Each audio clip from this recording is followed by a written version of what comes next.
Welcome to the Tepper School of Business Multimedia Series.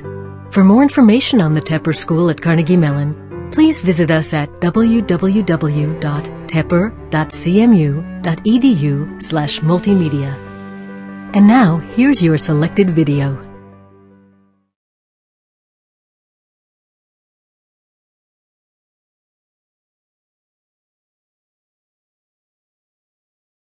The book is quite an interesting read, and you make the point in the book that capitalism is not a perfect system. Right. That it is ultimately a system run by human beings and individuals. Right. Who have flaws themselves. Can you sort of expand on that a little bit for us? Sure. Among my reading, I came across a piece about the great German philosopher Immanuel Kant.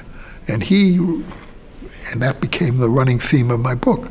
He said, from something like, from timbers as crooked as those from which man is made, we do not get straight boards. And I thought, well, that's really medieval Christianity in practice. I mean, it's just a restatement of people are imperfect. So there's an awful lot of effort in ethicists and people who want to teach ethics to say institutions are flawed and how can we improve the institutions. But the ethics are individual things. It's people that make decisions. Institutions don't make decisions. Institutions simply convey the decisions that people make. So one of the running themes of my book is personal responsibility. Individuals, those are the ones. And among the institutions that convey those ideas, capitalism is not perfect, but it's better. It's better because it disperses power, and other systems have utopia, somebody's idea of utopia. And if you don't go along with that, you end up in the gulag, or worse.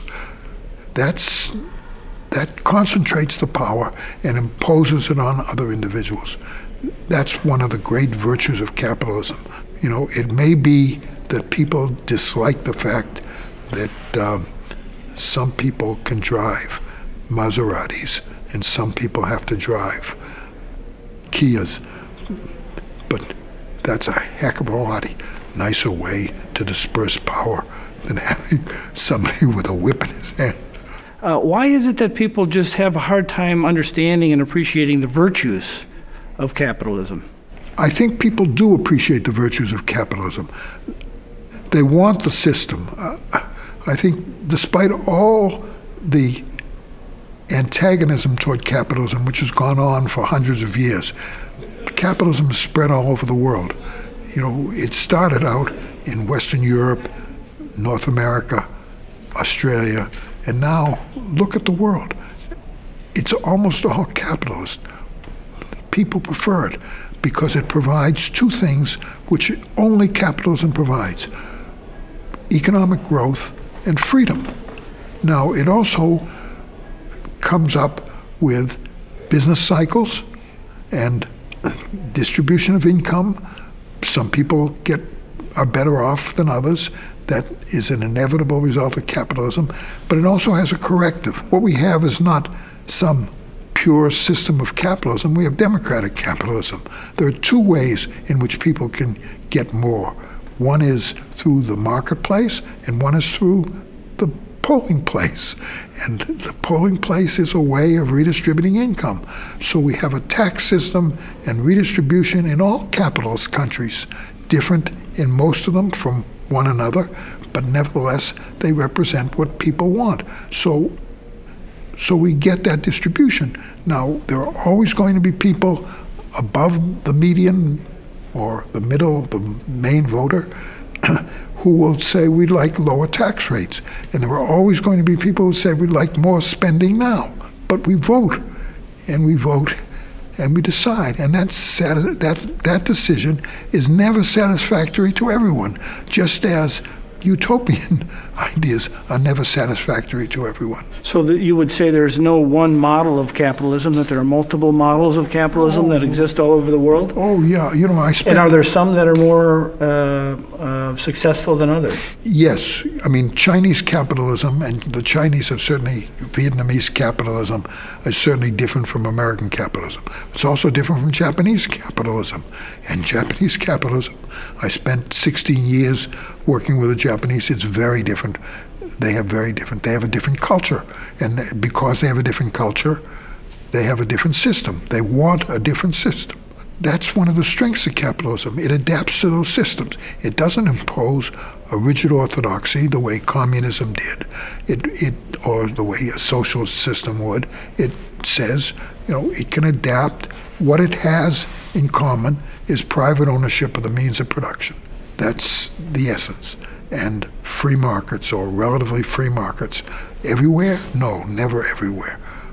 Why? Because cultures differ as to what people think they should have done through the market and what they should have done by voting. And that's just one of the virtues of capitalism, that what we get is what people together choose to provide each other. Capitalism and freedom go together. If we take the Chinese, they're not free. So there's some question, a lot of literature on what will happen, how it will evolve. Will it evolve toward more direction from the state, or will it evolve in more punishment for violating the norms that the state imposes? Or will it go toward a freer system in which people, having moved into the middle class, will say, well, if we can make decisions for ourselves about this and that, why not these other things? And that's one way in which the system is going to evolve. I don't think anyone knows the answer, but we do know that systems which do not provide freedom have to impose the whip. Milton Friedman's book, Capitalism and Freedom, written in 1962, was a fairly popular book. How would you compare and contrast your book with what Milton Friedman had written? Well, Milton Friedman is an idol for me. I mean, he was my friend, and I learned a great deal from him. He apparently felt similar about me, because when he went on leave, he asked me to come and teach his courses at the University of Chicago. So we had a very good long-time relation, and his book, Capitalism and Freedom, I use part of it in my class. It's a book which shows mostly how you can use the price system to solve many of the social problems, and Milton Friedman was very good and very imaginative and creative about that. My book mainly answers the question, what is it about capitalism that makes it attractive to people all over the world? And how does it work with real human beings? That is, people who have problems of honesty, creativity, wealth, income differences. How does it work in actual practice? And my effort is to try to explain to people why it's not a perfect system. There is no perfect system because we're not perfect people. But it's the best system that man has come up with so far, and they've been trying to look for alternatives for hundreds of years without doing better. There is no other system in the world has come to that provides both growth and freedom, two things that most everyone wants. It's also a system which works very well in every environment in which it's placed. So I've spent time in my career in Brazil, in Japan, in many other countries, but particularly I've spent a lot of time in both those countries. They're very different, and they're very different from us. And the people there have different beliefs about what is good and what is not good. But they all want freedom, and they all want growth in income. And their cultures are very different, and capitalism adapts to that. Has there ever been an example where capitalism was a failure? No. Can you think of one? No. It's been successful everywhere it's been tried. It's been successful. More successful in some occasions than in others.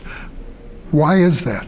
Well, it's because the cultures are very different. You know, Mexico is an example. When Mexico finally in 1994 threw over the idea of state direction and opened up its markets and joined NAFTA and so on, they expected very high growth rate because Chile, for example, when it had made its transformation from Allende to capitalism, back to capitalism, had gotten growth rates, very high growth rates. China, when it liberalized, had gotten very high growth rates.